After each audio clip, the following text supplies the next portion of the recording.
Hello. She says it every time we just say hello. Hello. I'm the. Why do you sound like Mrs. Doubtfire? That's where I get it from. That is my intro. It's Mrs. Doubtfire. Hello.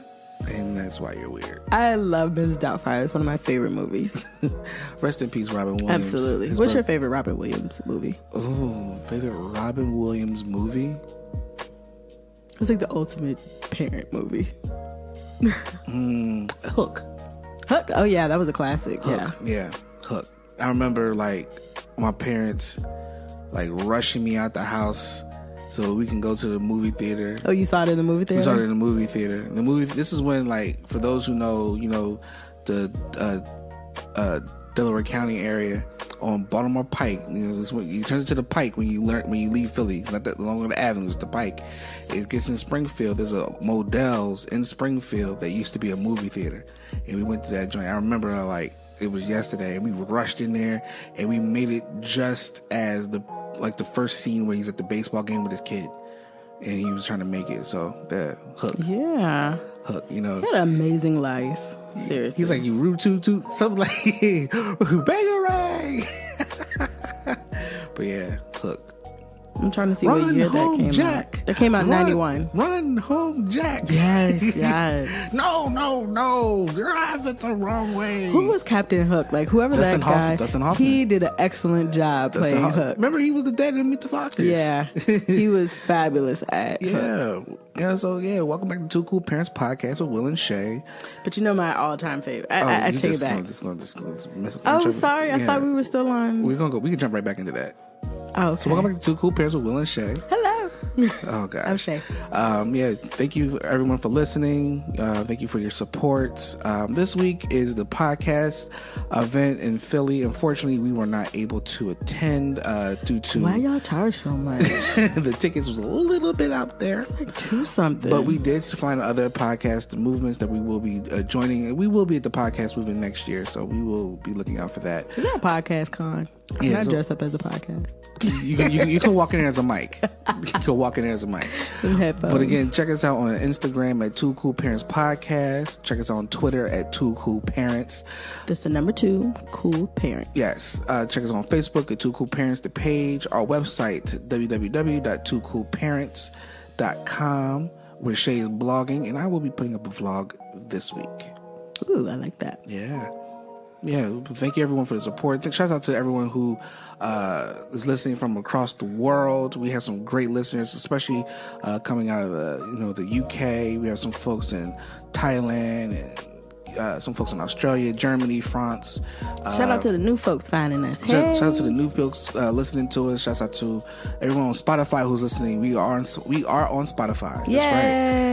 Again, we're still a small podcast trying to make a way. We're trying to make big waves. We're doing this for the love because as a husband and wife, this is very cathartic for us to talk and get our thoughts out and discuss. But also, we look for opportunities to help those. Now I know. We said, we definitely want to do some free promotion for some folks. We just want to make sure that the promotions align with our values as a podcast. So, just make sure that if you're looking for some free promotion, check us out first before you send us a message. And with that, but yes. I did just want to add that the best Robin Williams probably movie ever. Of course, it's Aladdin. Yeah. It's Aladdin. Genie of the Lamp. Thank you very much. Yeah, Prince Ali. I need Disney movies like that again. But let's just say that Aladdin came out in a very...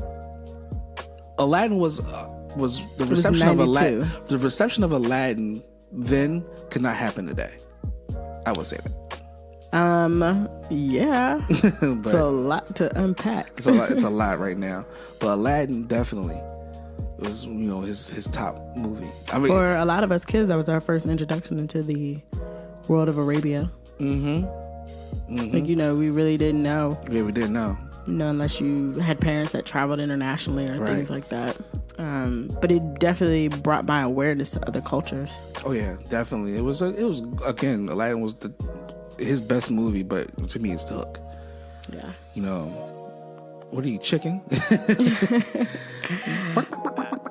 right, so let's get into today's episode. R.P. Robin Williams. He was before his time, man. I know he was. Like, I'm so sad that that's what I mean. When you like Robin Williams, depression is a serious you don't know what folks are going through, issue, especially with people who seem successful on the outside.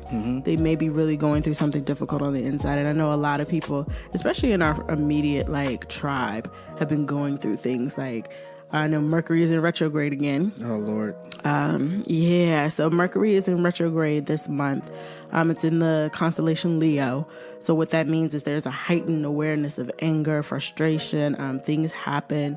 And I think a lot of people are feeling it. They're feeling attacked. They're feeling, stressed. And for those who don't know, stress is a huge, huge silent killer. For women, especially men, especially, as well as people who just have a lot going on. I've been stressing very hard, especially, for those who haven't listened to the previous episode, but, I've been unemployed going on about 6 weeks now, right? Yeah, almost 2 months in. Almost 2 months in, and it's been real, mentally taxing. And just our son's first birthday was on the 16th of July, and that Sunday we had a party for him. And that Sunday morning, I woke up with the meanest migraine ever. It was stress headache. It was a super stress headache. It woke me out of my sleep. I was on my knees, almost crying.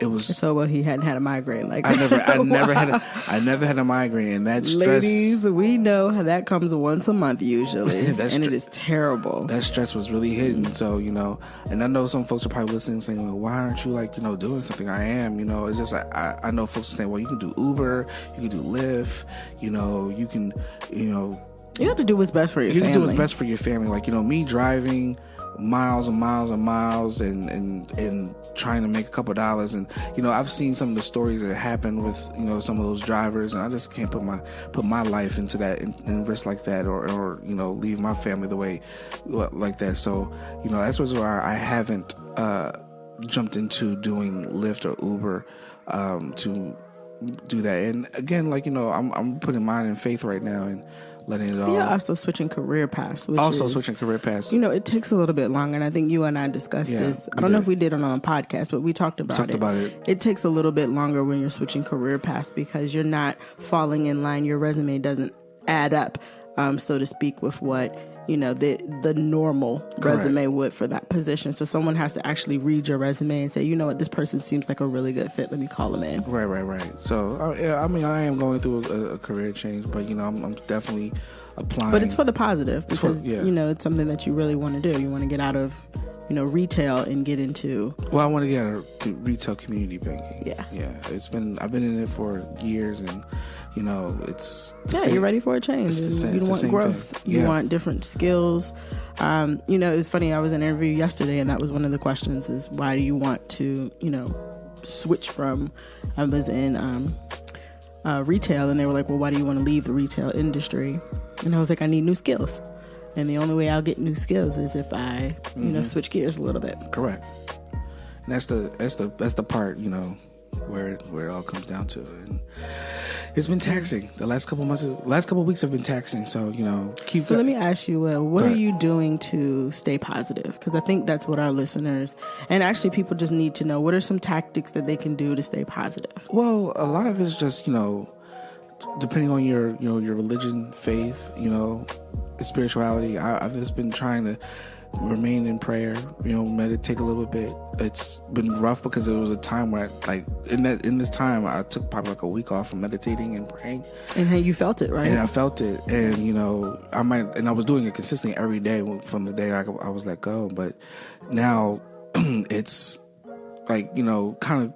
It fell off for about a week and a half, and then I kind of jumped back into it a little bit, because a lot of it could become the stress, and the stress gets to you. So, you start stressing over, what if this gets taken away, if that gets taken away? And Shay's been very positive in my corner to tell me that, Will, it's just stuff. It's just stuff. You have us. And I had to sit back and look at it. Like yesterday, our son was standing on the coffee table because Shay had put him up there. And I'm looking at him. He doesn't move off the coffee table. He doesn't move off the coffee table. Scared of it. and I'm just looking at him, and I'm looking at our daughter run around, and I'm like, yo, I got love. This is love. Yeah. You know, I had to sit back and just understand, like, this love is everything's gonna work out. Sometimes you just have to understand that, you know, again, it depends on your spirituality, religion, faith.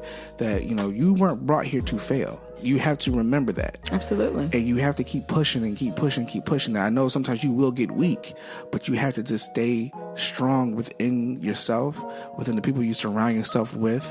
And I know I haven't reached out to a lot of people because I didn't want to burden them.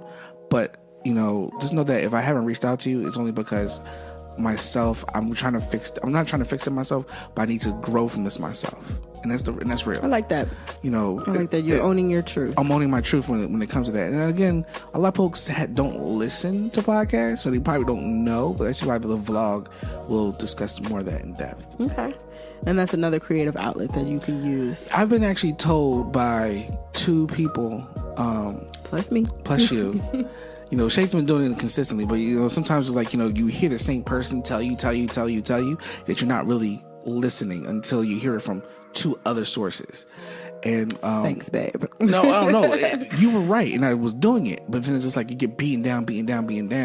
It's like that's why, you know, teams don't just have one coach; they have assistant coaches. Because like you're the coach. I got you, babe. And so they had assistant coach. So it's like, you know, you just need to hear from another guy who said you needed to do it. Not just a guy, and also not just. I think Tony even talked to me a little bit about it. So did JB, yeah. Not our JB, but JB from. Got it. Yeah.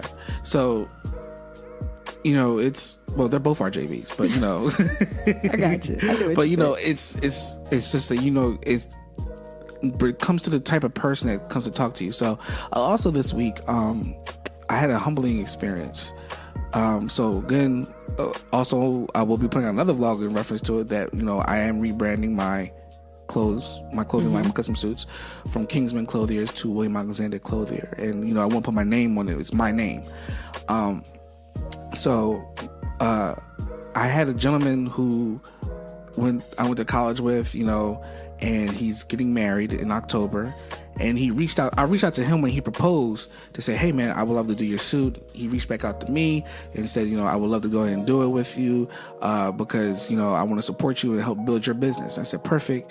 Then I got let go from work, and then that kind of put a hindrance on me trying to fly out to LA to help him out. So I told him up front, and he's, you know, was real with me and said, look man, I don't want to overstress you and stuff like that. And I was like trying to figure out a way to make it work, because I said, you know, I got this credit I have to use from Southwest to fly out there, and I can do it. And we tried. And Shay was trying to help it work, and then I just said, you know what, Shay, I can't do that to him. And you know, I reached out to him and told him, like, I'm a senior referral to someone. So that was very humbling, because I really wanted that opportunity to, you know, to get my clothing out there for quote unquote a Hollywood wedding. Yeah, but I'll put it like this: because you did it so gracefully and graciously, you know, it'll come back to you again, and the universe does that. Yeah. When you put good out there, it comes back. So you're gonna get your moment again. Oh yeah, and when that comes around, you'll be ready. And the clothier he emailed me back, and I got a reply. But he's actually a pretty, you know, well-known clothier he takes these photos with this collective of gentlemen in Toronto, and he's done suits for, you know, a couple of actors here and there. And maybe that's somebody you can shadow and, you know, build your book of business. Right. I will. You know, I'm gonna reach out to him and say, look, I would love to like follow you or something like that to see what you do and how do you build. So we'll vlog them. Yeah, I'm gonna vlog it. So there's that. But I mean, this week has been very, very humbling. But then also this week, I had to admit, Shay, I cheated. What'd you do? On my barber. You did. I cheated on my barber. Sorry, LeVar. We know you're a faithful listener. It was partly my fault, because I was just like, Go get your haircut. Go get your haircut.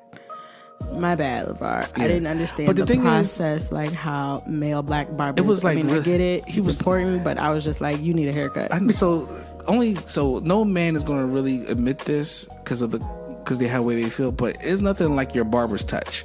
Like, I mean, I get it. You told me it's like important. The only great thing that I kind of liked about that barbershop I went to was that, oh, they washed my hair before. And I was like, I'm clean, but thank you. You know what I mean? You know, she washed my hair. I was like, oh, she smells like roses. This is nice. It is. It is. And then he cut me in. I was like, all right, cool. But then, so time out. I'm not no young dude. All right. Did you know what thing you needed? No, I didn't. I was like, look, just bring it down. Keep the lines wide. Don't bring the lines. Don't take away my lines. You know, but I don't know what any of that means. That means don't push my hairline back. Do not push my hairline back.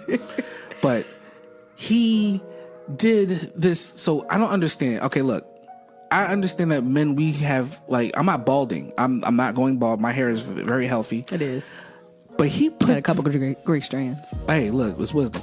But he put Put that Beijing on you? He tried to put some spray Beijing black on my... And then I felt like Andre in Blackish when he went to that one when his barber was messing up and he got that messed up hairline. So he tried to do it straight. He didn't put the spray on straight. And he's like, yeah, man, thank you for coming and come back. I was like, yeah, I got you. I immediately sped out the parking lot, got home, took a shower, and washed that dye out my hair. And then I was like, yo, this was fugly. And he didn't cut your line straight like Var normally does. Yeah, so like I looked at Shay. I was like, don't look at me, I'm ugly. She's like, what are you talking about? I think I was asleep. You were probably asleep. I was like, don't look at me. But then, I watched it. Will like rushes in, like he's like, you know how you got that bathroom, you gotta go run to the bathroom. Will like runs to the bathroom. That's how it was. And I was like, no, you're not going not looking at me with my hair like this. So you're going back to Lavar, right? Yes, on Friday. On Friday, had to give it a week. Yeah. Gotta gotta wolf it out for a week. Okay. Well, I do have some good news too. What's up? So two pieces. The first, I had my very first photo republished on Instagram yesterday by Wildwood. So I took, for those who don't know, I do the hashtag skyporn when I take sky pictures.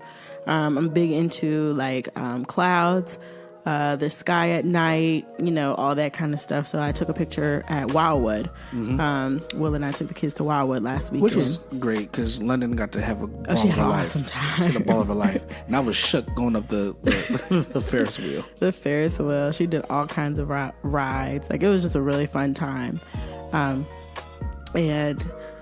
It was great to take a picture and have, 700, 800 likes and Wildwood reposted. So that felt good.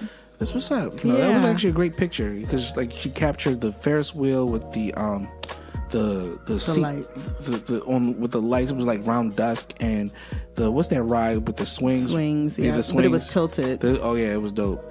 So you can check it out on my page at That Girl Shay on Instagram. What's up? Yeah, excited about it. A couple years ago, I had a photo that did that. You did? Yeah, remember when we first moved here, and London had the home sign. London's picture. And it was picked up by Suits. Yeah, and it was my favorite show. Even though Mike isn't there and Rachel's not there no more, it's still Suits. I love Suits. I make Suits. True. But the hashtag was called Suits Inspired, and I said this is my inspiration because like we had just closed our house, and I used to work at Polo. So when Polo had the Polo store in Jackson was taking out its home section, I took the home sign. I was like, I just want to have the home. I don't know why I wanted it, but I just wanted it. And when we bought the house, London, at the age of 2? Yeah, she was standing in the driveway. She was standing in the driveway holding the home sign, and we took a picture and posted it. And Suits got back to me and said, "Oh, we would like to use your picture for our Suits Inspired." So as I'm watching like every episode, like religiously, like I do, and I think we had just like we had no cable in the house. We're at my parents', remember? Oh yeah, we were at your parents'. My parents, remember? And it came up, and then all of a sudden, family members who watched the show like, "Was that your daughter?" I was like, "Yeah, we was just close to house." Mine wasn't that cool. It was just kind of like a repost by Wildwood. No, it was still dope. Yeah, it was really good picture. Thank you. Yeah. I'm trying to do my photography from my iPhone. Yeah, that's what they're made for. Speaking of iPhones, I dropped my iPhone yesterday. Let's not talk about that. And I was shook. I was shook once. Only Shay could fix it. But the thing is, I didn't drop it on concrete. I didn't drop it on, brick. I dropped it on plastic. On plastic. It hit my woofer for my sound bar by the couch. And it didn't cut on. And I was like, Shay, my phone is on. Oh my gosh. Shay was like, look, I'm a hot wire this real quick. I did. I had to jury rig it, but I got it working. All right, so let's jump into the second thing. Hold on, I had go two. ahead. Oh, my bad. Sorry, go ahead. What? The biggest announcement is I have officially merged companies. Woo! So, Events by Ivy Rose. DBA, The Right Touch Events, is now officially merged with, or the beginning stages of merging. True merger, not an acquisition. True merger. A true merger is now with Joy Events. So myself and another lady named Shirley, we have decided to merge our businesses together. Shirley is an amazing designer, decor, florist. That's kind of her lane, what she really wants to do. And me and my logistical mind, that's kind of what I do. That's what's up. So we've officially merged and have a big kickoff plan for September 1st. Nice. Congratulations, so support us at Instagram with Joy. And we're working on website, working on, just kind of building our business together. So really excited because this is my first LLP, limited liability partnership, where I have 50%, control of all the ownership, as well as profit. There you go. Congratulations. Thank you, love. All right, let's jump into it. What did we watch last week that was super cool? So after we did Wildwood on Saturday, I believe it was. Saturday, I actually, Friday night, I texted my sister and I said, hey, you still got Hulu? She's like, yeah. I was like, what's the password? So she sends when me. You don't have cable, you got to rely on passwords. But we have YouTube TV. We cut the cord, but we have Hulu. So I was like, Shay had watched a episode of Cloak and Dagger that comes on Freeform. It's the new Marvel Cloak and Dagger. It. So she doesn't like Cloak and Dagger. So I was like, all right, It's weird. I watched like the first 10 minutes of Marvel's Runaways. Since Shay was like, oh, what's this? And we watched all 10 episodes. We binge watched all 10 episodes when I got back from Philly on Saturday. And Shay liked the show. It was pretty good. It was kind of weird in a sense because they had this dinosaur. It was a little slow, but they had this dinosaur, this chick who was rainbow bright. It was pretty decent. And so where does this fall in the MCU? So this is a part of the MCU. If you watch Cloak and Dagger, you just heard the detective say, "Oh, I have a friend named Misty." Which is Misty Knight, which is the detective in the precinct captain or detective in New York, who's in the Luke Cage series, which is again a part of the Marvel Cinematic Universe. So this falls into it. I think I missed the part where they said it was a part of it, but it's a part of it's in LA. So remember, majority of everything you've been seeing, minus Iron Man, because Iron Man had a few shots that were in LA, but this was in LA, and where it was pretty good. I'll have to say that it was a really good show. If you haven't, I'm not going to try to give too much about it, but basically there's these children who've been running away. Is it six? It has 6 students. It has 6 main stars, and then the issue is their parents who do this sacrificial thing for this alien who's been promising them wealth over the last 15 years. So that's the only one I'm gonna give about. But it's a little deep. It's a little deep. It goes there. You have to think with your third eye? Yeah, your third Marvel eye. Yeah. Because it's definitely heavily influenced on how Marvel does. Marvel always kind of throws a caveat into their movies and their shows, and so this one towards the end, you're like, what in the?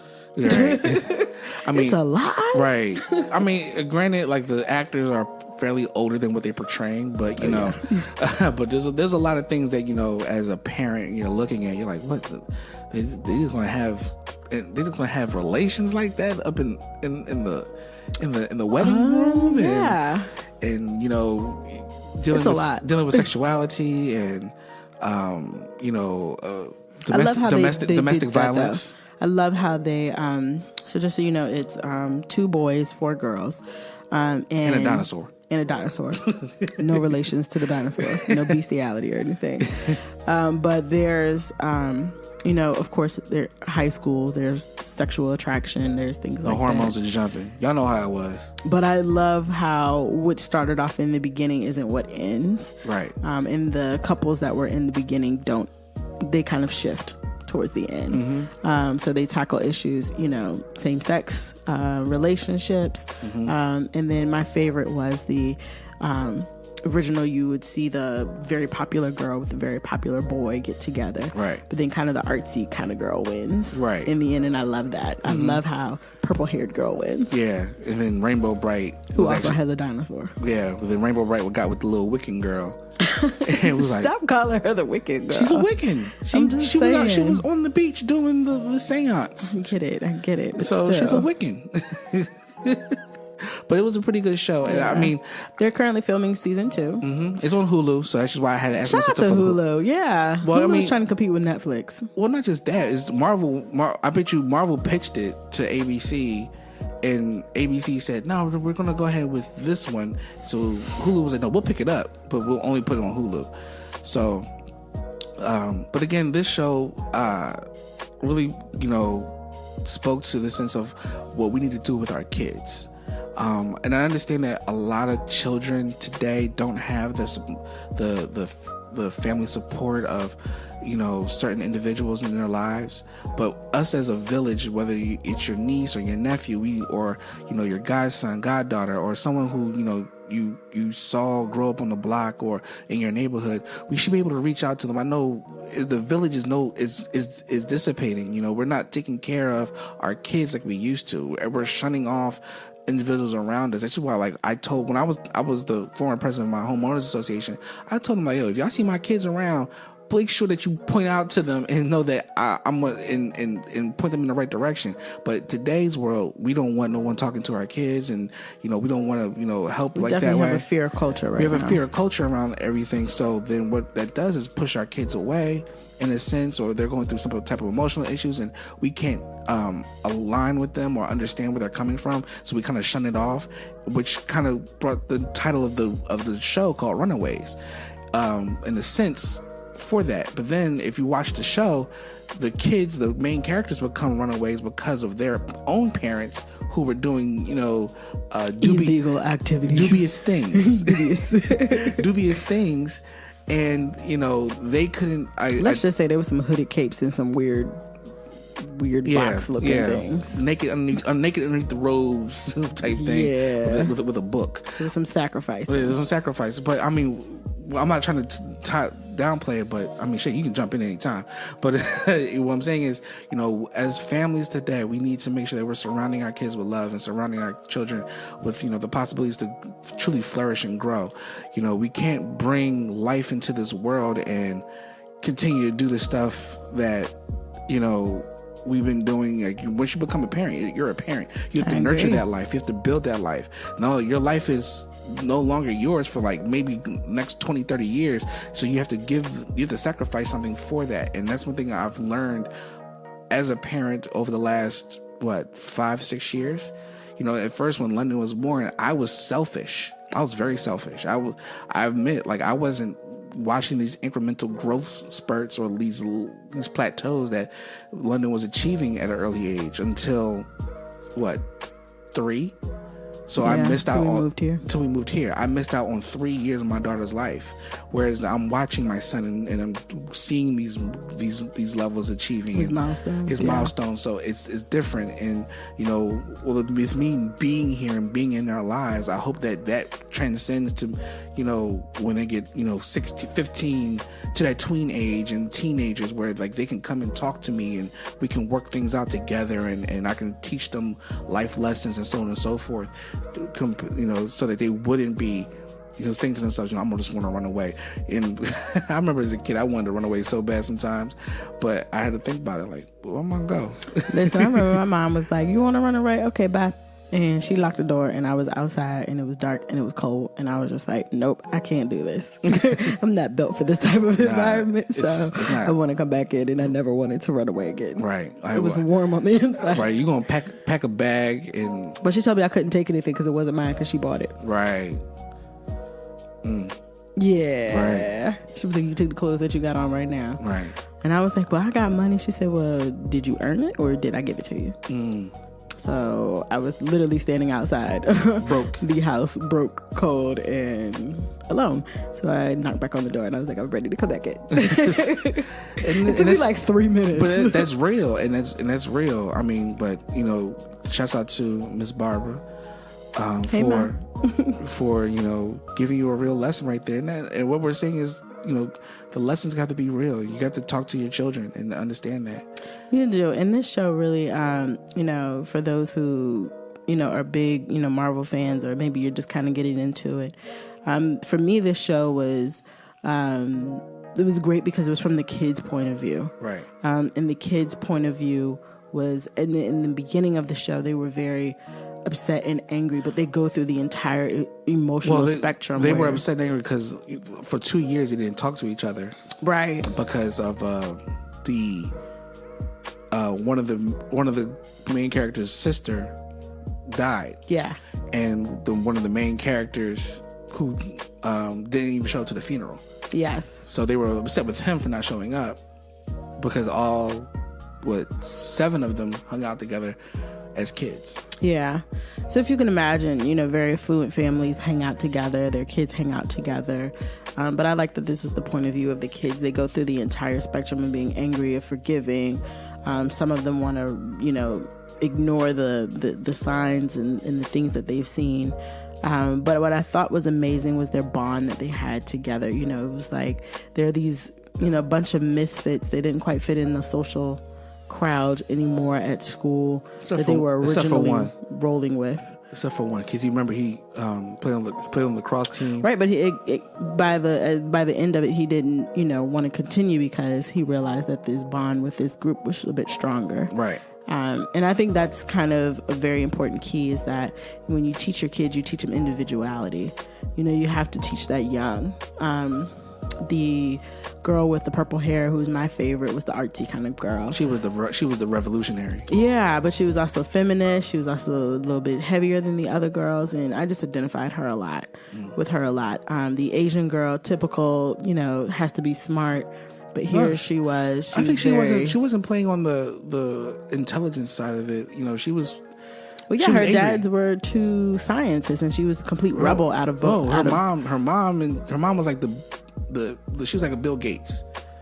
She was like a software engineer. Her mom and dad were like software engineers, and made a company that now the operating system was on every phone. It's so dope. Yeah. You know, and I just you know, those were the kind of things that I just took away from that show, is just teaching our children about individuality and owning themselves and being okay with that. You don't have to fit in a certain crowd. Right. There was one scene where a girl tries to fit into the cheerleading, and we know how that is. You know, you want to be with the in crowd, you want to be popular, but you just don't quite fit in. But she found her niche. Yeah, she found a niche. But it's, again, a great show. I suggest you all go watch it. Check it out. Yeah, definitely. It was pretty good. Yeah. But so season 2 is coming next year. They're filming already, and it looks like it'll be out 2019. The release date will come in October. Okay, cool. So it'll be coming out soon. So speaking of the whole comic book thing, Comic Con was this past week, and a lot of stuff has dropped. You've seen trailers for Teen Titans, Shazam, Aquaman. I was disturbed by the Aquaman trailer. Basically, you saw a big push by DC Comics. And talk about it, babe, because I just want to say this, and this is our geek. Hey, welcome to the Geek Moment on Two Cool Parents. Brought to you by Geeks R Us. Brought to you by DC. Okay, so I have a thing about DC Comics. Okay, So ever since Iron Man in 2008, Marvel has been doing this MCU in phases by introducing new characters over time. Now, of course, we all been waiting for X-Men to come in, but of course, X-Men we couldn't get because of the rights that Fox has to X-Men.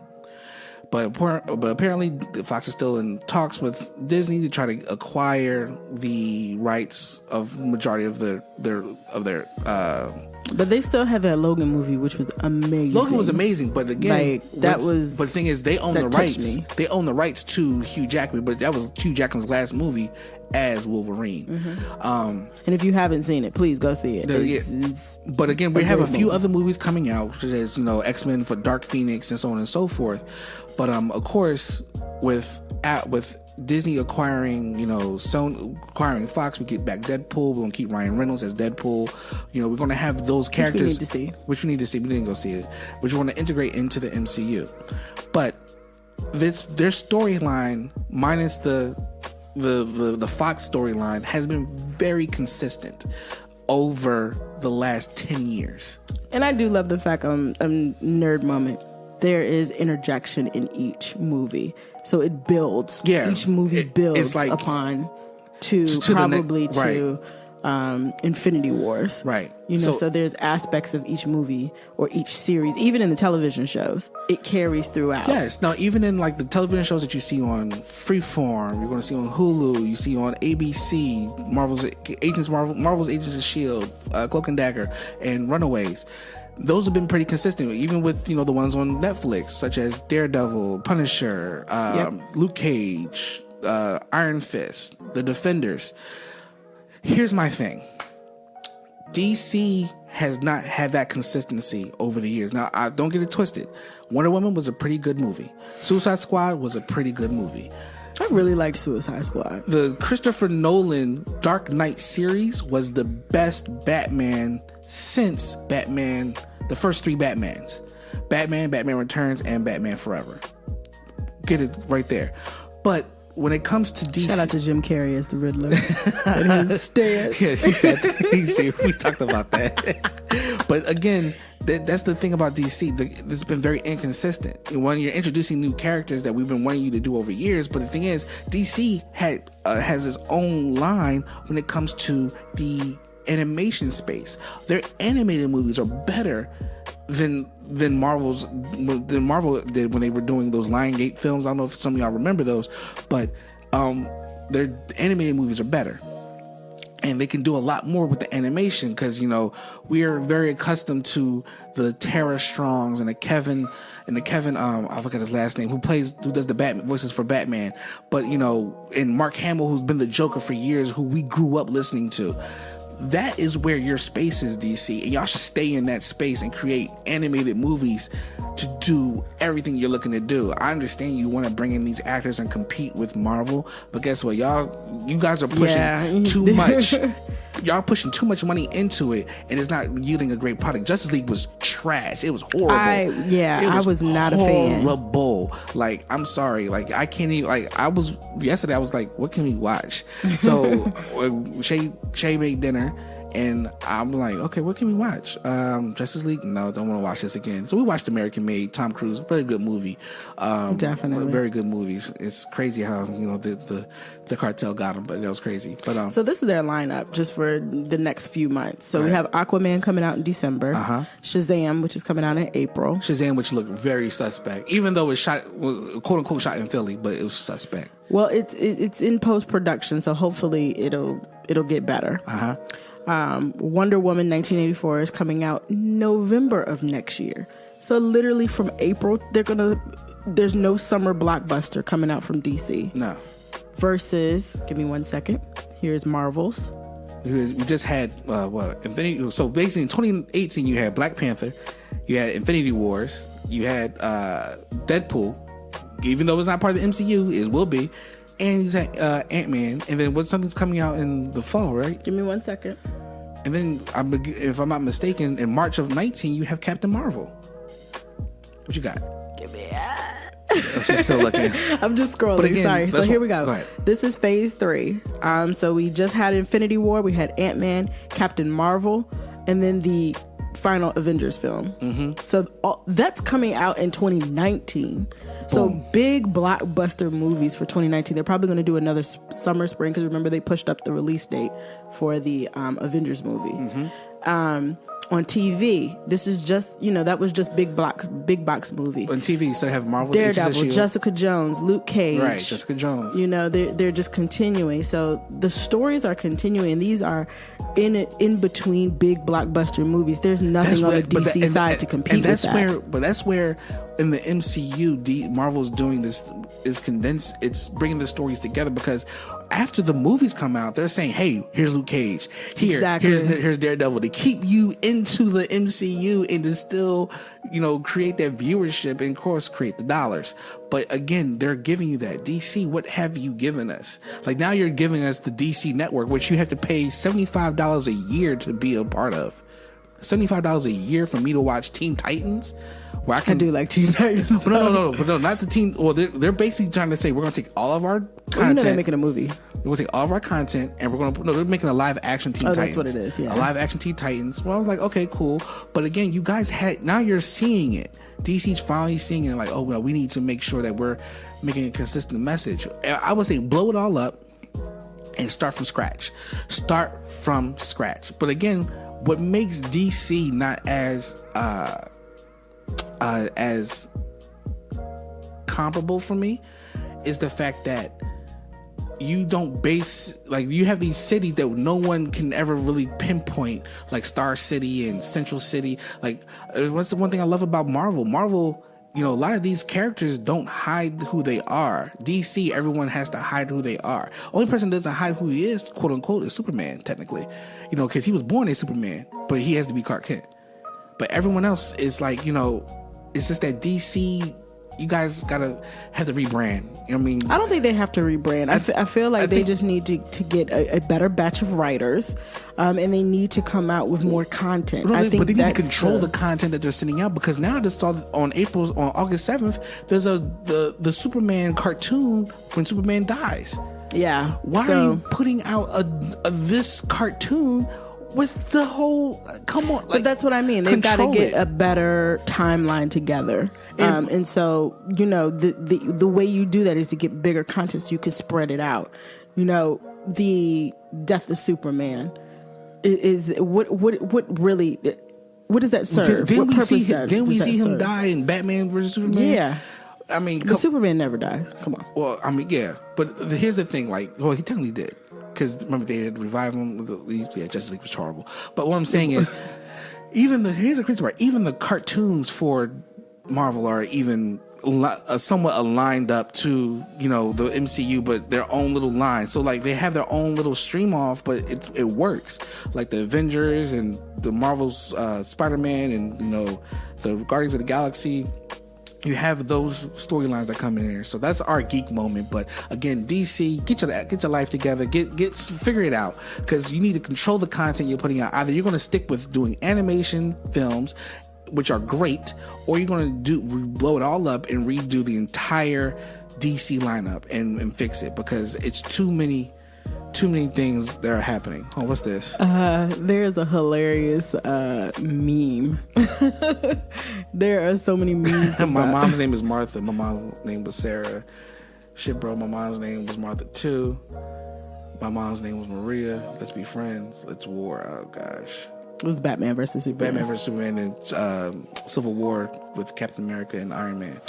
So this is the thing. If you're a DC fan, we by no means, are discrediting you. I love Suicide Squad. Yeah. That's probably my favorite. I'm ready for Suicide Squad 2, which should be coming out like now. But here's the other part. Go ahead. Oh, well, go ahead. I mean, there are aspects of DC that I just absolutely love because they're quintessential to my upbringing. I'm a huge Batman fan, so yeah. Will has on a Batman t-shirt right now. We support the DC universe, but it's hard, and I think it's frustrating to see that these movies are or the storylines just aren't playing out as much as the Marvel. But here's the other part. Marvel Cinematic Universes. The Arrowverse. Green Arrow. Yeah. Supergirl. Flash. And now with the Lightning verse, with Black Lightning, DC has too much content It's weird. out I can't there follow. to- I mean, I watch it, but I'm just like if I I'm don't know where this follows. Right. Like Marvel sets it up very specifically, like where we are, which phase we are in the universe. Even when they try to do the Inhuman piece, they try to tie that into Marvel's Agents of S.H.I.E.L.D., which didn't flow right, but it tried. It does. It works. It follows a timeline. DC joints is just here. Like, why? How come, the kid from Flash, the TV show, wasn't casted into the Justice League? And I know the director said, oh, well, he wasn't the look that we were going for. Doesn't matter. He's in your universe. Use him. But we're actually going off the different multiverse aspect of Earth 52 and Earth. Like, come on, guys. Just stick with what you got. Figure it out. What's next? Yeah. I mean, I'm ready for, more. Honestly, I'm ready to see what more they're going to bring from Marvel, because I'm really, really, really super, super excited about what's coming out this year, which is Captain Marvel. Does that come out this year or is it next Captain year? Marvel comes out March 19th. Okay. So, yeah, I'm really excited to see. I'm all about women empowerment. Let's do it. So what's next, babe? Yeah. So next up on the docket, this is like a court of public opinion. Past episode. Go listen to it. So, one of the things that's that Will and I always joke about a lot are, well, not joke, but, we talk about a lot are, the things that are going on in the Black community. And one of the things is, listen, white people, y'all got to stop calling us for everything, calling the cops on us for everything. I think there is a attack right now that certain groups of color, sorry, let me rephrase. I think there's an attack on people of color, for white people especially, on the pursuit of entrepreneurial in the Black community. These little kids who have lemonade stands, hot dog stands, the little boy who was mowing out in Ohio, he had a lawn care business. They are attacking the fact that Black people want to establish themselves, especially the younger generation, as entrepreneurs. And I don't understand, or maybe I do, I just don't want to admit it, but I feel like they are threatened by the fact that we are teaching and encouraging our children to seek financial independence at such a young age. Because they know that means that there's more wealth in the Black community than there is in their own. Mm-hmm. Like, I look back, especially, shouts out to my homeboy EJ. I think it was like being called EJ No More Ernest. He and me and another friend of ours, we grew up with Lewis. We created our business. EJ was really like the brains behind it, but he made us partners of it, just like how you and Miss Shirley. But it was called Leaf Busters, and we were like business owners at 13, 14, and 15 years old, going around our development mowing yards. Mm-hmm.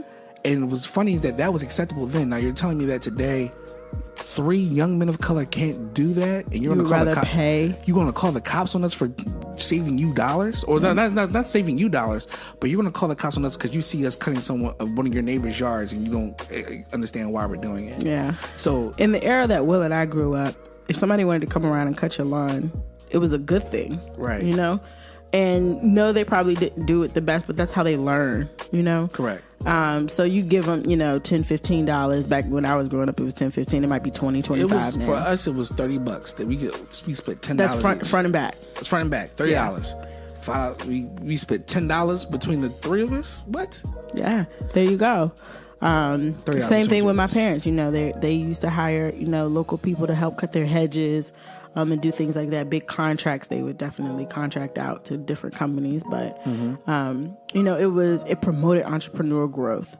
Same with lemonade stands. You don't see little Susie or little Ashley getting called out for their lemonade stand when it's in a white subdivision. Well, London, our daughter wants to do us. She really does. She really wants to do a lemonade stand. And I'm actually here for it. So before the summer's over, I'm actually going to help her build her lemonade stand. We're going to get some lemons and we're going to set up in the front of our our establishment, and we're going to sell lemonade. One of those hot days. And but it hasn't been really hot days in this summer. But still, it's the whole point of the fact that they're pushing back against our growth, and that's what I have a really big issue with. I feel that they're. And by no means am I saying we should discourage our children. No, we need to continue to encourage our children to reach entrepreneurship, to look for areas of opportunity where they can fall back on. I believe every single person should have a trade that they do. What I mean by that is, if you're 9 to 5, should you lose it, should something happen, you need a fallback plan. You need something that you're good at, a trade, a hobby, something that makes you money. And the reason why I say that is because this world is so fickle. And if you are, employed by someone else, that company could get bought, traded, sold, whatever situation may be. And you may find yourself last to hire, first to fire, looking for employment. If you fall back, that's why, what was that kitchen hairstylist came from? Everybody knows, honestly, if you look on Instagram now, there's all these, I call them Instagram businesses, but they do, they sell you shoes, wraps, MLMs. There's so much multi-level now. Marketing. Thank you, Will. There's so much out there now. There should be no reason why you can't pick up a skill or a trade or something like that to help continue to bring in money. Now, I will say you have to be very careful who you work for and what you're doing. Yes, there are some instances in which you would need a permit for. Permits to me are things that you should, as a business owner, be seeking. Does your line of business do you need insurance? I think that's number one. Mm-hmm. If you're doing work on anyone's house, or you're servicing an event, or you're doing anything like that, you need to be insured. Why? Because if something were to happen, you need to be covered. Number two, if you are doing any sort of trade, skill, labor, cleaning, services, you need to be insured. Yep. Why? Because again, you're going into someone's house or a place of business and cleaning, painting, doing whatever, resurfacing, anything like that, you need to be insured. Mm-hmm. Things like, hairstylists. I don't think you would necessarily need insurance, but it's not bad to have, but you do. I feel like you should get a business license. It's all about the education piece now. Right now we're in this age of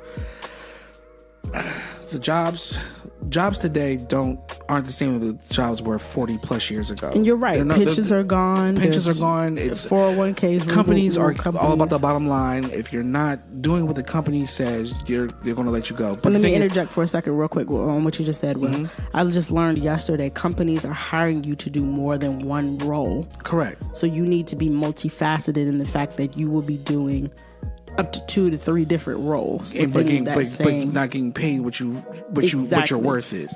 But the thing is, I think that we're in that age of now these children seeing entrepreneurship goals. We can't be afraid of the entrepreneur thing. I know a lot of times back in the day, let's say even 20 plus years ago, when you wanted to become an artist or a singer or anything like that, your parents said, that don't make no money. They still do. They still do, in a way. But, since, where we are today, you have the ability to now do it. You have the ability. It's at your fingertips. It's on your phone. It's you going out networking. And I'm right now, I am kicking myself because of everything that I'm saying I have not been doing. Yeah. Because I've been afraid of walking outside my house ever since of being let go. But now, I want to empower that entrepreneurial spirit in my children, and we should continue doing that for our children and helping them pioneer what they're looking to do. There's kids now who are 14 years old, and the one young man who has a contract with the NBA who does bow ties. Yes. Or, that's amazing. Or there's a young man or a young girl, I forget who it was. I saw a billboard of it. She has a business that helps the homeless, a nonprofit, and she's been doing that for years. So we have the opportunity to do it. Even if it's coming something in our neighborhoods, what we're trying to say is, folks who don't understand, please stop trying to call the cops on our children. from making their entrepreneurial way. If you're coming into a neighborhood that you're now gentrifying, or you're finding like, oh, there's a Starbucks here now, I feel comfortable. I want you to understand the neighborhood first. Understand what people do. Understand that there might be someone, not even a child, who goes around and cleans the windows, because guess what? He'll do that, or she'll do that, because they've been servicing that community for the last couple of years and do a great job. Don't call the cops on them. Understand what the neighborhood is. Understand where you're going before you start doing something that's going to be detrimental, because you're going to call the police on someone who's been doing something that's been helping. That young man cutting grass, that young man selling hot dogs, help them out. That's the great thing about that young man who was selling hot dogs, is that the city stood behind him and said, we're going to help you get up to code. Got him a thermometer to help with the temperature of the hot dogs. To make sure he was selling something to wash his hands, something to make sure he had a permit and he could do it, which is perfectly fine.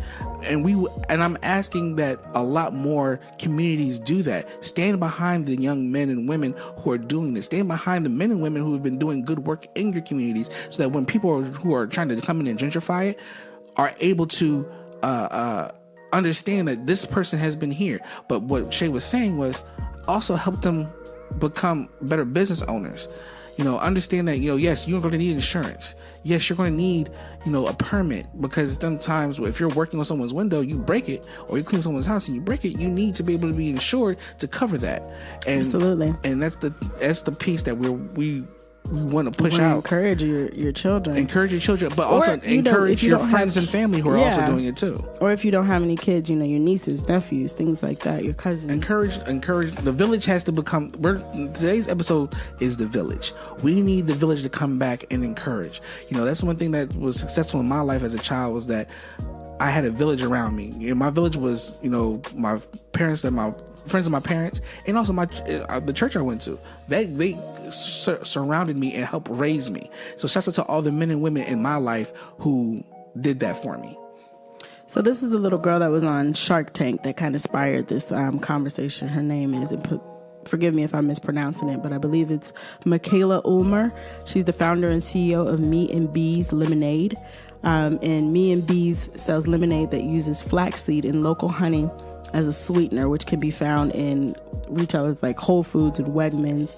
And a part of the profits go to organizations designed to save honeybees from extinction. Mm-hmm. She's 11. So, and then her quote here is the best advice she's ever seen. From my parents, they always tell me to dream big and that I can do anything I want. So I translated that into quote unquote BEE, leave. Believe. She's 11. And I think that's our future generation, guys. And that's the type of entrepreneurial spirit we should continue. Yes, for the kid in the duck. No, we'll just put up a video of a kid in a full duck suit. It's a duck suit. It's like a duck suit umbrella. Yeah. But this little black girl, she was on Shark Tank, on the Shark Tank Kids episode, and actually won a grant so that she could get it into Whole Foods and into Wegmans and things like that. And World Bees Day was actually just a couple of weeks ago, which promotes the saving of bee populations. As you guys know, bees are pollinators, and they really help not only save our world, ecosystem, but definitely help produce food. And so that just I can't. At 11, I wasn't thinking of being an entrepreneur. I was probably like, "Ooh, mom, Smurfs are on. Can I watch Smurfs?" Right. Or I was probably watching Justice League. So there's all that, and yes, there's kind of pressures. As parents, I kind of feel pressure to like, all right, London, what do you want to do? Because we're entrepreneurs, and I don't necessarily want to push my business down on her. But if she loves it, if she wants to join it. It feels like she's pushing I feel like my business is pushing down on her a little bit, because last night she was doing the whole designing clothes for her Barbies. She was. London was literally like, and I took a picture of it. I should post it to the Two Cool Parents page. But she did. She made Barbie this fantastic. What do we call that? Linen couture? Yeah, linen couture. Linen couture. She's experimenting. So you definitely want to encourage and push it in the right direction. Out of tape and hair bows. Tape, hair bows, and dryer sheets. Yes, dryer sheets. She was like, that was her linen. But again, we have to protect our children. So let's be out there. Let's put them in the right direction. So if someone tries to call the cops on them and say, "Oh, you can't be doing this, you can't be selling waters," have them pull up the hot permit. Oh, you can't cut permit, you can't sell hot permit, eliminate permit. Right. Let's just go flood the permit office in your local city with permits. And then that's all it is. Flood it. Let's just do that. The village needs the permit. Yeah. And what are permits? $20-$30? Something like flood permits and then for our kids. You can register yourself, and you don't have to ever be an LLC, quote unquote. Technically, you can be a sole proprietorship. DBA is much more less expensive, and you can save yourself that. But if you feel like you're getting into doing certain things, like cleaning or anything of that sort, or if you have an idea for that, then you need an LLC to build to have that, so that you can have LLC insurance. And it's really not liability that expensive to start up your business and things like that. It really isn't. I mean, LegalZoom is there for you. Yeah. You have the opportunity to go through that. I know folks see the dollars, I want to keep my money to myself, but do the right thing, do it the right way, so that when people call the cops on you, you can just pull, I'm licensed, here's my permit, and here's my contract, and my insurance. Boom, boom, boom, boom, boom. And that way you can hold people accountable. Yeah.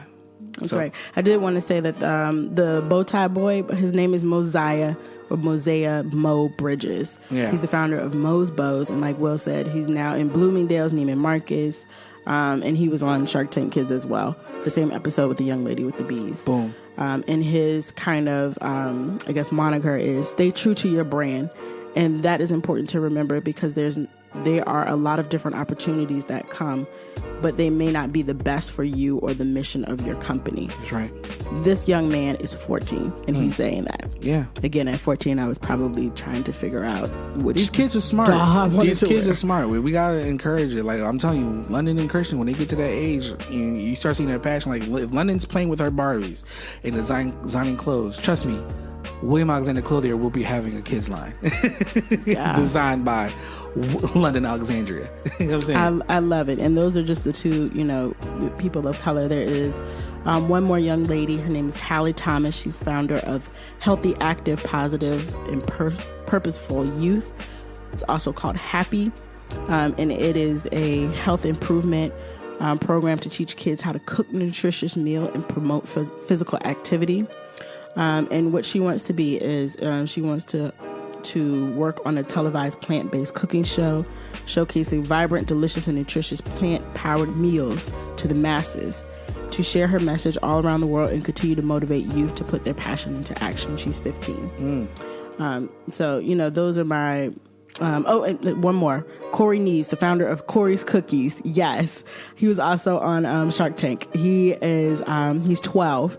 And he already has his cookies in Macy's, through his website. He's got a bunch of them. I really want to taste one of his cookies. Again, this is good to show you that these kids who are mowing lawns, selling hot dogs, selling water, they're trying to make a big name for themselves. What was if that young girl who was selling water in San Francisco, Oakland, becomes the next best water purifier? What was if that young man who made the hot dog, was selling hot dogs, makes a brand new flavor of hot dogs that everyone's gonna love? What was if that young man in Cleveland, or I don't presume it was Cleveland, but in Ohio, who was mowing the grass, started his own landscaping company? You don't stunt these kids' growth.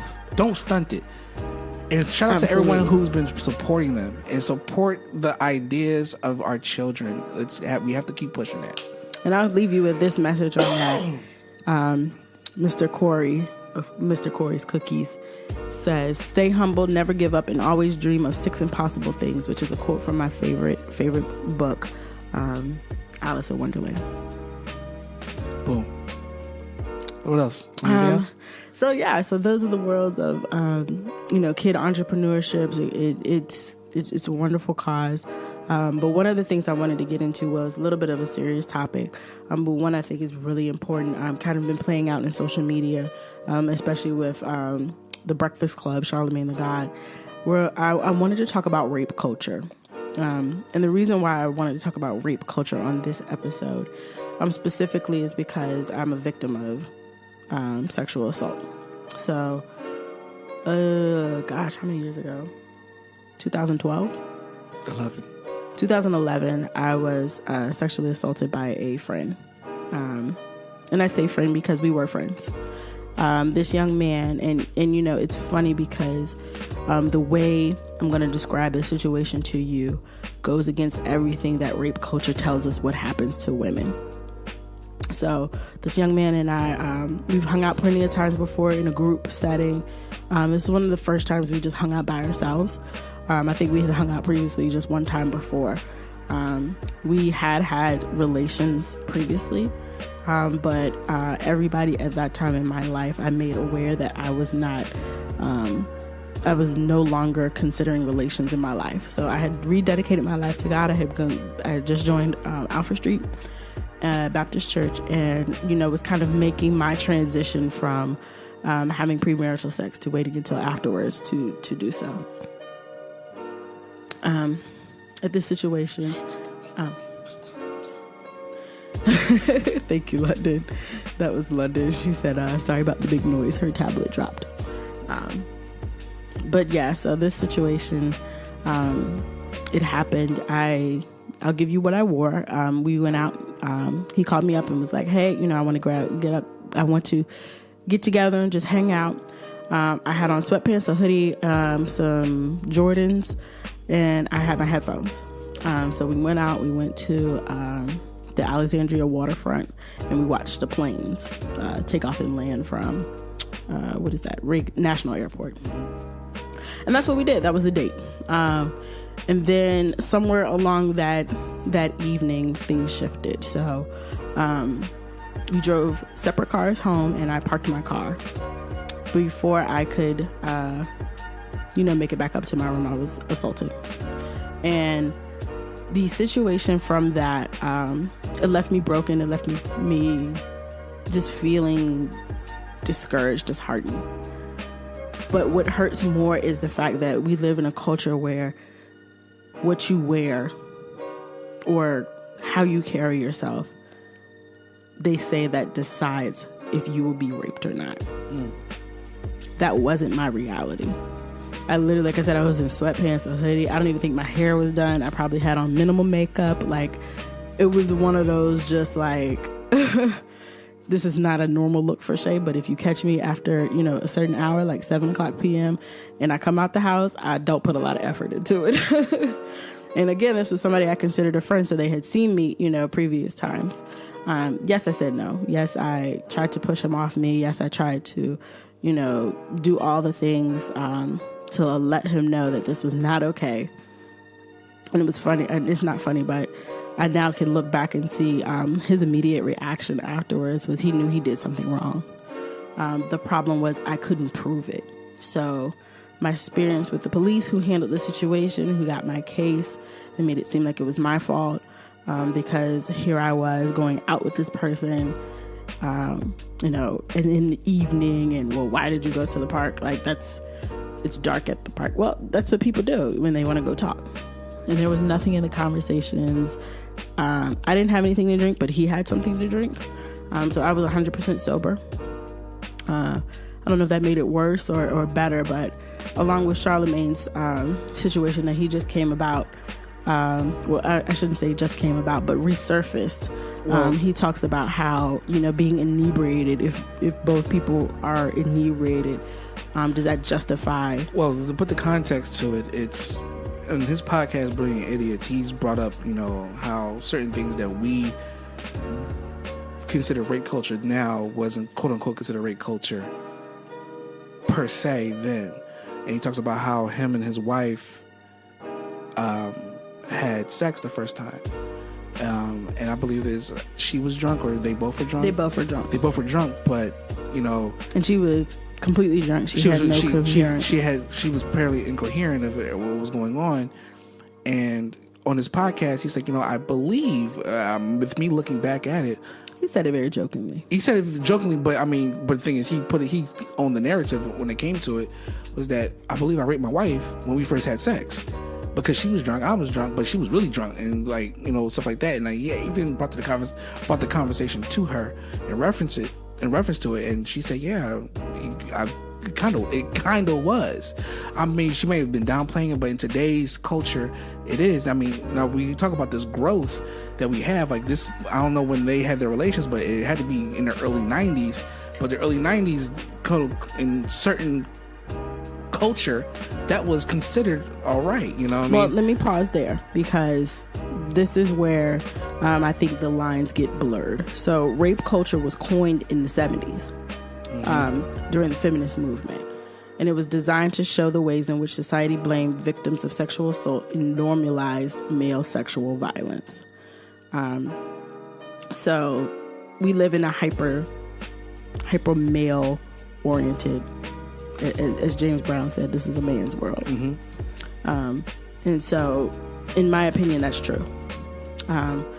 The problem I have with it is at no point is it okay to have relations with someone without their consent. Correct. And that's just my hard bottom line. Correct.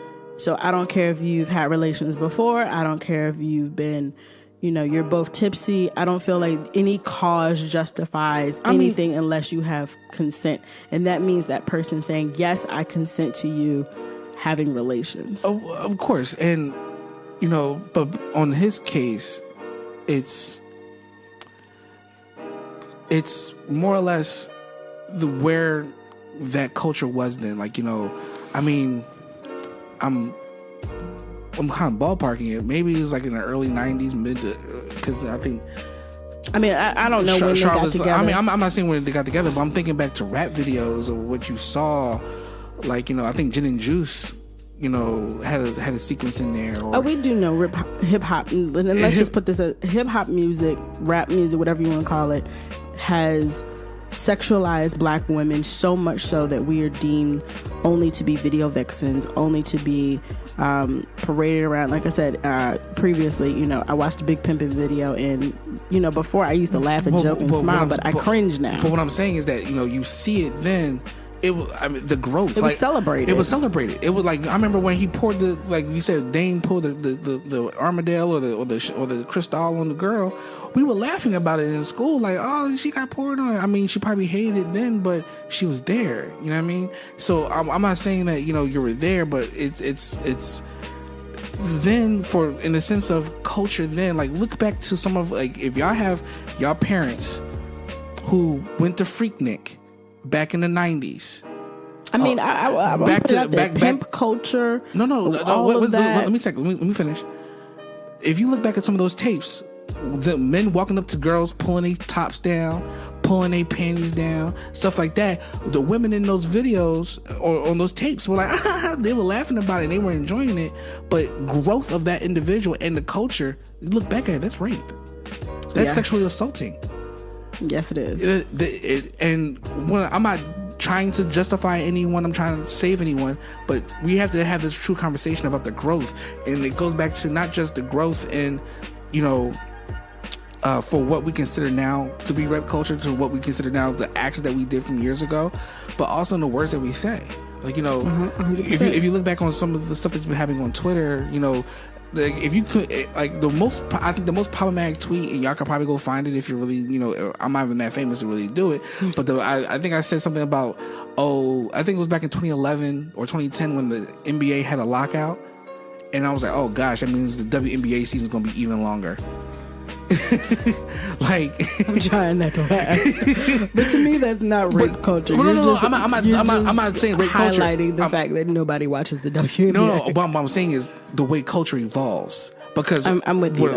What we did then to now, we have to really see the swinging culture. We have to see that. I mean, we still live and operate in a misogynistic culture. Correct. That's just the reality. But are you agreeing that what may have happened between him and his wife then wasn't considered that until you really go back and reflect on it? Like, I can go back and reflect on certain instances where I'm like, yo, that was, oh my gosh, it's crazy. Why would any of us say or do those things?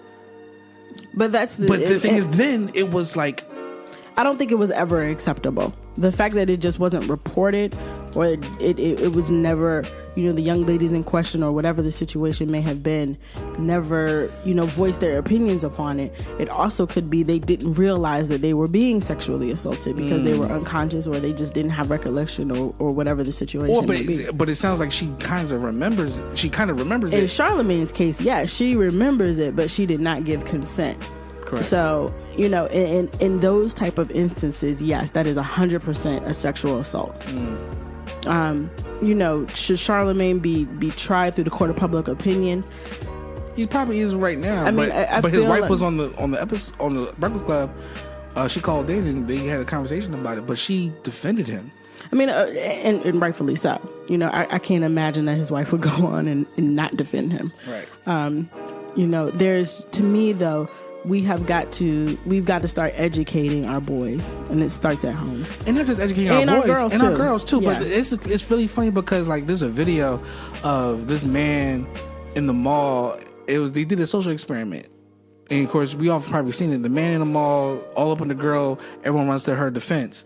But then when she's all up on him, they tell him, don't be such a girl, don't be such a sissy about it. Absolutely. And rape goes both ways. Men can be raped as well. Correct, but we have to have that type of conversation and understanding that it goes both ways, because it's like, I can't even get too far into it because it makes me upset, because back to Shay's story, Shay and I were kind of talking a little bit then back in 2011, and when she told me about it, she told me about 2 months after it happened. I was so infuriated. I wanted to drive down and find this dude, and I still kind of want to.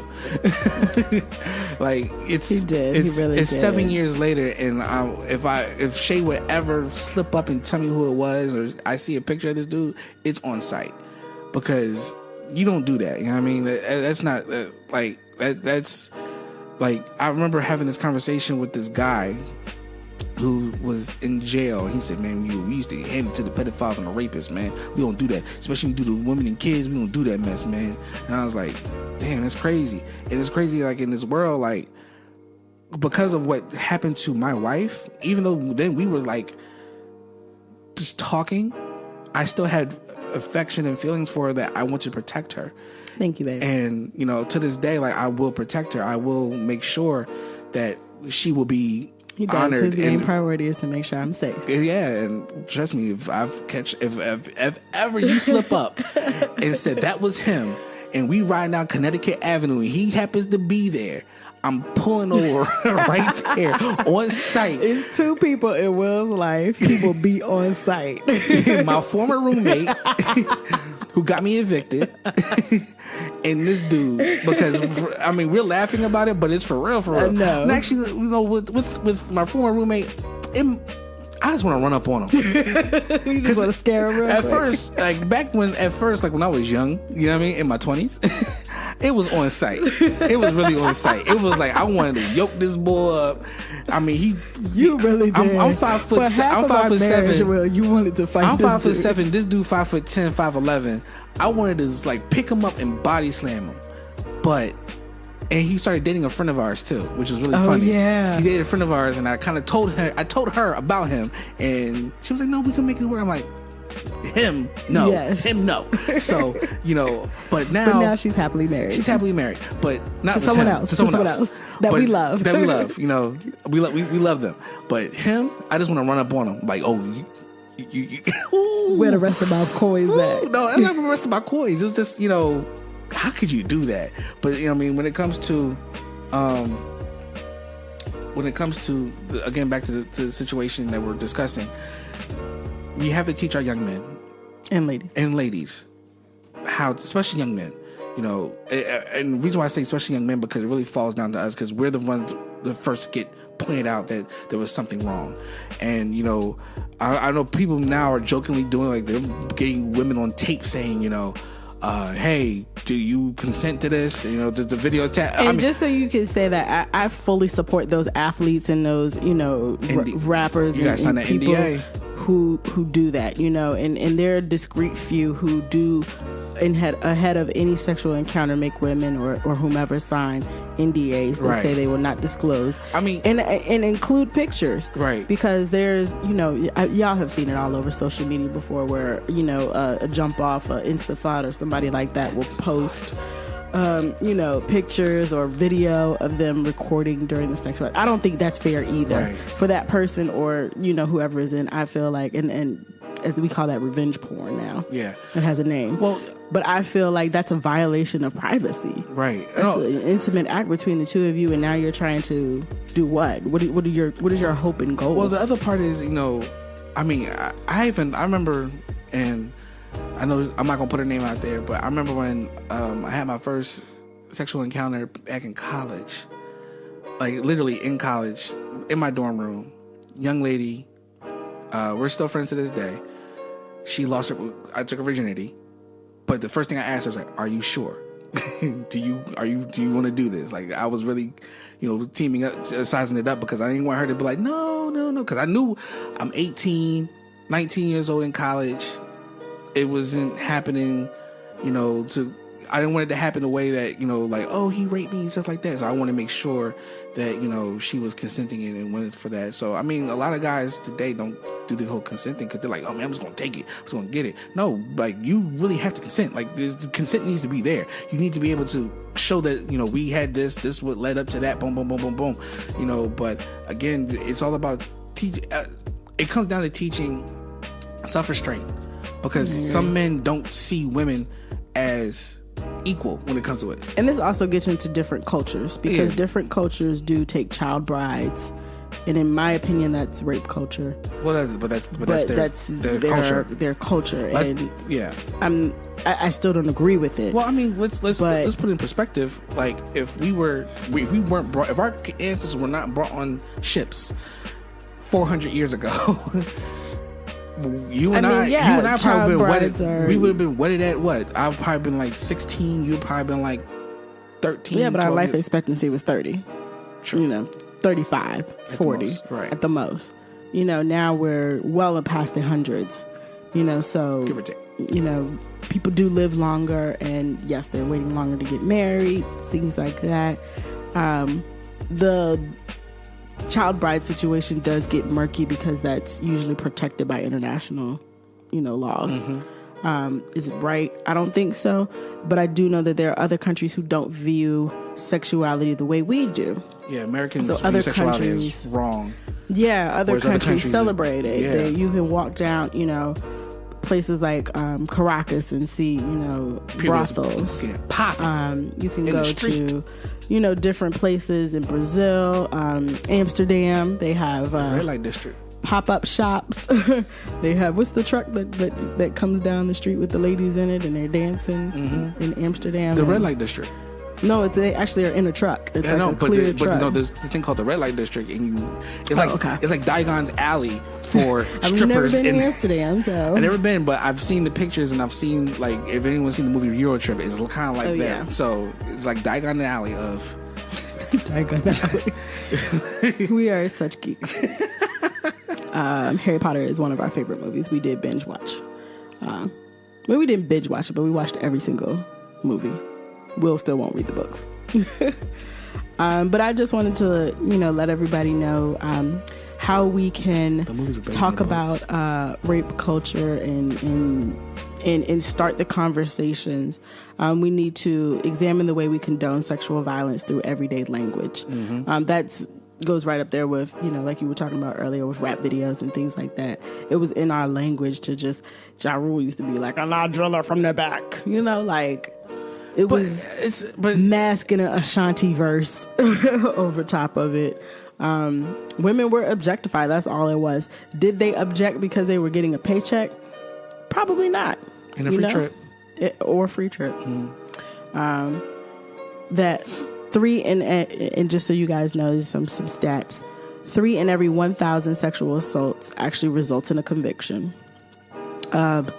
Masses of women have been supporting the #MeToo movement, disclosing their personal experiences of sexual violence at work or at home.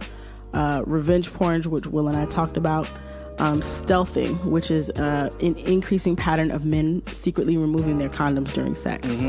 The fact that there's even a need for tech devices to prevent rape. Men being paid to teach other men how to harass women. Survivors being blatantly disrespected to discourage their testimony against others. Rape jokes, where... You know what would deter all this? If there was a stricter penalty for it. And if you were truly convicted of anything, like death penalty, just like that. I mean, let's talk about it. So R. Kelly is probably the main culprit of this in our discussion.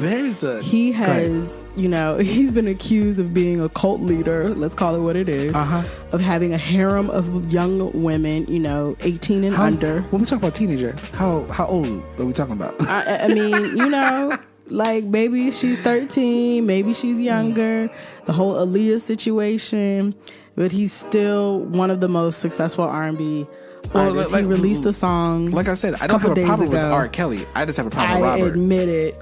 But he really didn't admit to anything. I have a problem with Robert. I don't have a problem with R. Kelly. But Robert Kelly? Oh no, I can't stand that dude. But I mean, we had this conversation at the barbershop with LeVar. I will be back on Friday, bro. I'm sorry, man. Don't blame it on Shay. But it's more or less You talking about R. Kelly? Yeah, he only thinks in a way that he can think in the sense of the law for where he is. And I believe that a lot of this happened in the state of Illinois, and probably researched some of the law in Atlanta and truly define the age of consent of doing whatever he did. And I'm not saying that what you need to do is figure that out, but it's literally, that's how he operates is, well, by the law, I am within my right. By the law, she is okay. That's just why some of those young women he was having were stuck within his culture, in his web of whatever he was doing. His web. Because of the law. And I'm not trying to defend him, but the laws need to change in reference to that. I agree. But the thing is, the laws won't change because of some of the other subcultures that live inside the state. Like, for instance, in the state of Pennsylvania, you have the Amish. Some laws in the state of Pennsylvania protect the Amish. Right. Because of their beliefs. Because of their beliefs. So they do marry young. Yes, they do marry young. So, and then in other states, you could marry your sibling. Yeah. You could marry your first cousin in South Carolina. Right. And then polygamy in what state is that? Utah. So they can intermarry within their family. Right. So the father can marry a daughter. So there's the laws, and really these laws were made to protect, I'm going to say it, white folk.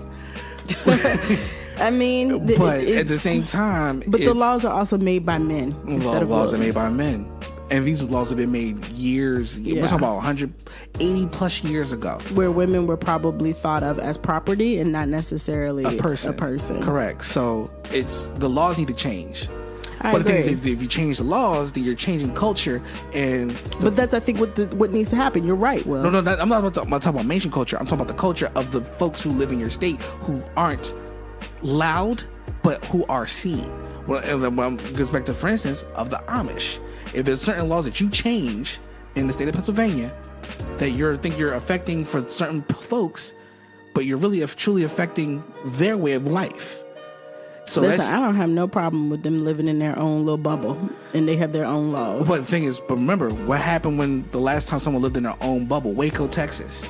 Yeah, that's true. So if you're doing these things, this is going to happen to be, it's going to turn that way. What happened in Waco was the fact that people were, it wasn't celebrated that way, and they went against, especially in Texas, a huge Christian value.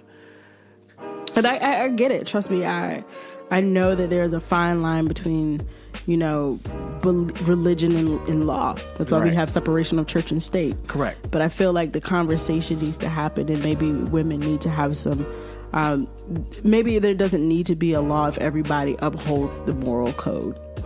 And that's keep your hands to your damn self. Yeah. So getting back to R. Kelly. Bring back the Hammurabi Code a little bit for certain things. I'm just going to give a brief overview. So in 1994, he was reportedly married to his 15-year-old singer protege, Aaliyah. The marriage was annulled after Lee's family became aware of it.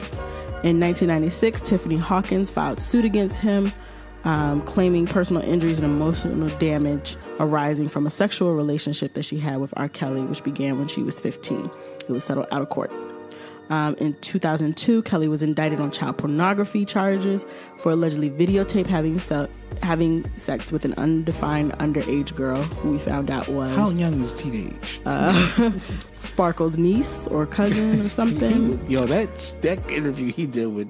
It was. The case did go to trial. This was his first trial in 2008. Then he dropped all the music acquitted. Bangers. Yep. R. Kelly made music. Robert should have got locked up, though.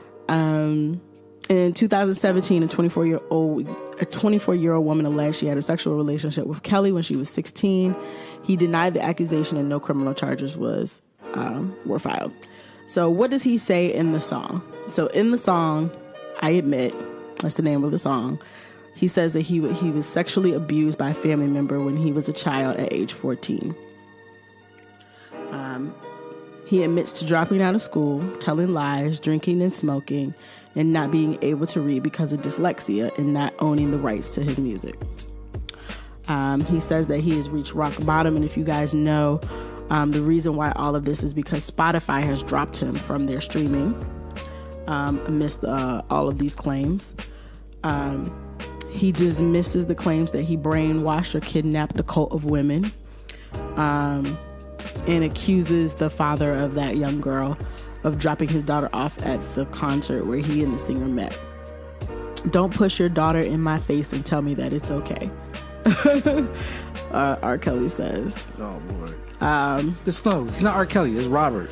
Yeah, so then he goes on to talk about his critics. Separate the man from the music. He says, I'm falsely accused. Tell me how you can judge me when you've never walked a day in my shoes. You may have your opinions, entitled to your opinions, but really, am I supposed to go to jail or lose my career because of your opinion? If you guys don't know, that there has been a Twitter campaign, #mute R. Kelly, things like that. I think that the situation with R. Kelly is this has been a man that has... There has been more than one incident. It is almost like a what do you call that? The Bill Cosby incident. It's been built up.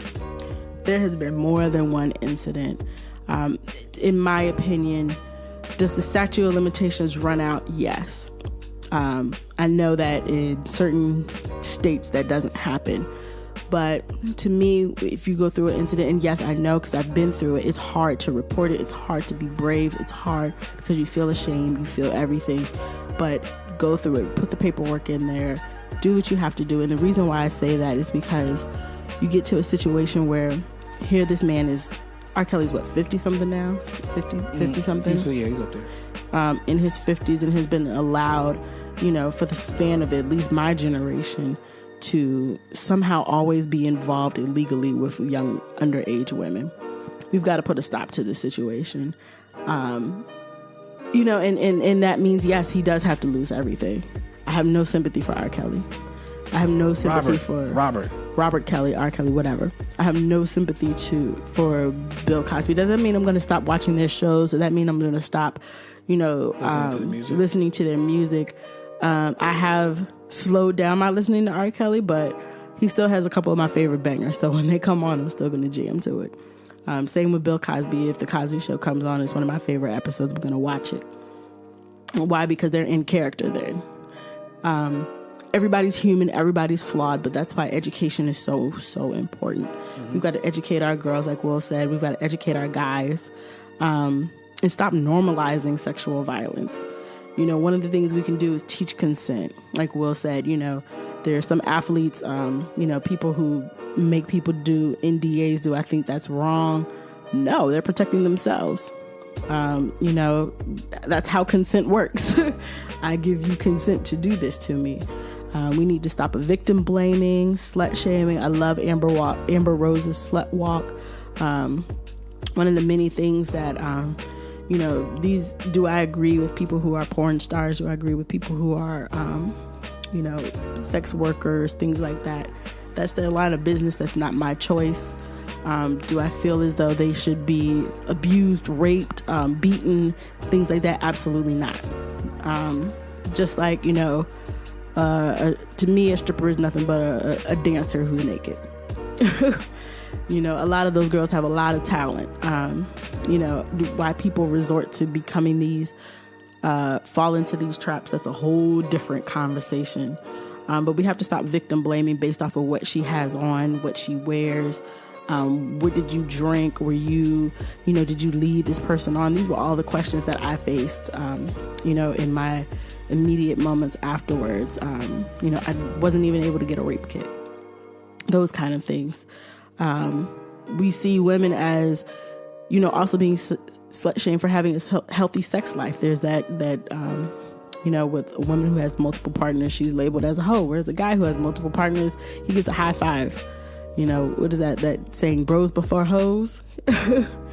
And so, there's all of these, societal norms that we just continue to, we don't challenge. I don't think that anyone is ever asking for it to happen to them. Don't be a bystander is one of probably my favorite, ways that we can help, which is, if a young lady, cousin, a daughter, an aunt, whomever. And this also goes for our family. We have got to stand up to our family members. A lot of times in the Black community, it happens. There's someone who takes advantage, who assaults, who does something to anybody, boy or girl, it doesn't matter. And that's why I'm very particular of who watches my children. We have got to hold our family members accountable. Family members who are not doing right, who are not healthy, who are not mentally stable, who are looking after our kids, who are doing things to our kids, we have to hold them accountable. We have to let them know this is not okay. And don't sweep it under the rug. Don't sweep it under the rug. Yeah, don't sweep it under the rug. Don't let the family stories come out after someone's, passed. You gotta be upfront with them and like, oh, well, they're family. No. They lost that right to being family when they did what they did. It's too many family members who have children by family members. And that's real talk. Yeah. In our community. It's a lot of that. It was all precious. Well, not just in our community. It's in other folks' communities as well, too. But, it's either it's condoned or, I'm not saying the condoned ones are wrong because that's, again, like you said, church and state, that's their thing. But if it's through sexual assault, then it needs to be discussed and brought up. And that uncle, that aunt, that whoever did what they did to that child, they need to y'all need to handle that. Yeah. And to me, there is a sick place to be for you to molest a child. Seriously. I'll never understand or I'll never sympathize with that. To me, children are the most innocent creatures in this world. And for you to do something like that, that takes their innocence away. It takes who they are away and their essence of childhood. I know that was kind of a big, heavy topic for the Too Cool parents, but I thought it was just really important to talk about because it's one of those things that I know parents, we need to be actively talking about it. We need to talk to our kids about, who touches them. And we need to encourage them to tell us if something happens. We've all been there on the playground before. Ooh, look at mine. Do you have that? I'm waiting for the day my son just discovered he had his penis. I'm waiting for the day he comes and is like, Mommy, look. But I'm afraid he'll do that to some little girl at school and it'll just be blown out of proportion. So I'm already just kind of preparing him like, this is a sacred place. Only mommy and daddy can touch it. Even your sister can't touch it. Things like that. And just, boundaries. We talk about with London all the time. Know your boundaries. Know your boundaries. And just kind of just making sure that we as parents are open and honest with our sex life as well. That's not something that not with our kids, but that our mommy and daddy have relations. Okay. And it's when you love someone that you do it. That's what I mean by being open and honest with our sex life. It's with that. Not we're putting our kids. Please don't think that. Partly on that is like we've seen that for years, like, oh no, you only do it when this happens and this happens. But they're gonna see online, they're gonna see people. What do you mean? My parents only had sex twice in their life. what I'm saying is that yours did too. That's it. No, I don't want to think about it any other time. But what I'm saying is, we're going way over because you brought up a subject where I'm about to just cancel you on right here. Is the fact that kids are going to like. I knew there was sex out in the world because I found my mom's and my mom and dad's porn stash. What? Yeah. So I mean, it's there. You get. I mean, we got Wait, mom and dad? People have vices, okay? Don't act like just because your parents are older. Don't act like they didn't used to have their own little thing. Listen, I found my mom's freaky drawer. See, there you go. So then don't get it twisted. But what I'm saying is, we have to understand that we have to have that conversation around sex in general and appropriate touching and appropriate everything, just so that our children can understand that now more than ever you need consent to do anything and understand what needs to be said and what builds up to it. But the other part is we can't put that old stigma on, oh, only you do this with the person you love and stuff like that. Because much as my religious background, you wait till marriage. I lost my virginity at 16, 17 years old. So trust me, I didn't wait till I was married. But you're going to experience this, and I'm going to teach my kids that. And I know you're probably going to say something different, but we're going to have a conversation about it. But we can't say, oh, you only do this when you get married, or you only do this with the person you love. You can tell them that. Mm-hmm. But at the same time, hormones are going to be racing. Social media is taking it to a whole new level. Everything's going to become holograms very soon. You're going to see different aspects of things that come into play that we weren't prepared for. And what are you going to say? Only do this when someone you love? It's going to be rough. But all you can do is teach them responsibly. Responsible habits. Responsible habits. Sex is something very real because it can lead to life consequences. It can lead to bringing life into this world. It can lead into sexual transmitted diseases and infections. It can lead to, heartbreak.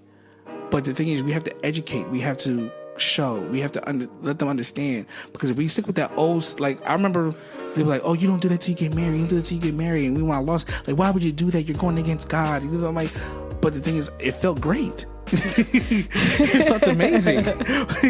And I'm not saying I found God within there. What I'm saying is that it's something that you have to experience. But I want my children to experience it responsibly if it comes down to it. Will I be all right knowing that my daughter's doing it? No. But I don't think you ever will. As a parent, no. But the thing is, I have to remember that Shay is my wife. She comes from parents. And they probably looked at me the same way that I'm going to look at some knucklehead little boy trying to make moves on my daughter. But I wanted to educate my daughter. Well, no, they met you before we had London. Correct. No, they met you when you were pregnant. No, met you beforehand. Oh, it was. Remember, you came down. Still, before then, it was still like, who's this boy? You know what I'm saying? I mean, with any boy, it's but the thing is the education piece. I want to try to educate. And I'm not trying to say what you said was wrong, Shay, but what I'm saying is we can't just say you can do it with someone you love. Yeah, you can do it with someone you love if you want to wait for them. But if you're going to go out here and do this, you need to learn this.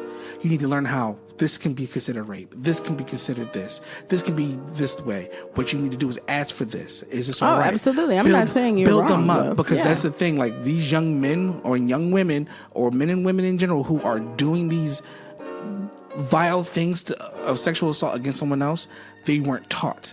And they're taking their lessons from what they see. Oh, of course. They see it on Instagram all day long. They see it on Instagram. They saw Snapchat. No, well, not just them, but even the older cats who are doing it, they saw it from the old heads that they grew up around back in the day. So this is what we need to do now, is try to take that back and educate who is around. Like sometimes, and don't feel offended if you are older and a younger person tries to educate you, like, oh, hey, you can't do it that way, or why would you like girl, I just tell them that sounds a little bit like you forcing yourself upon young men, lady. So you know what I mean, and it happens. So we have to educate now, and that's where I want to drop it right there. Boom, done. Shout out to Will for putting the cap on it. There you go. But yes, thank you again for listening to the Two Cool Parents podcast with Will and Shay. Thank you. Shay, hope you got something out of it. I hope you got something out of it. I know we went a little over. We tried to knock it down to like an hour 30, but we went a little over. But again, Will had to put his top on it. That's all. Well, I mean, Shay was like, I'm like, wait a minute, and we had to. It is what it is. But we're just trying to increase the knowledge for folks to listen. Folks who listen, increase the odds for folks who listen, and again, share with another person, share with two people, saying, "Hey, listen to this podcast."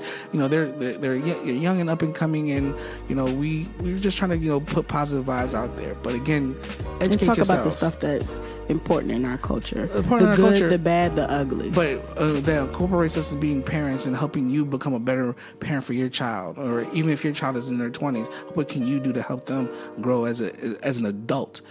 To become an even better adult later down the line. Absolutely. But again, check us out on Twitter at Two Cool Parents, Instagram, Two Cool Parents Podcast, Facebook, Two Cool Parents, and our website, Two Cool Parents. That's the number 2. All number 2, Cool Parents. Yeah. Again, if you have any questions, you want to subscribe, like, rate, please join us. Like Will said, if you're thinking about coming on, we'll be more than happy to have you. Yes, we will be taking a slight break depending on, we will be traveling to... Yeah, we're going to see if we can move the podcast to our vacation. We have a What? We're going on vacation. Going on vacation. Finally.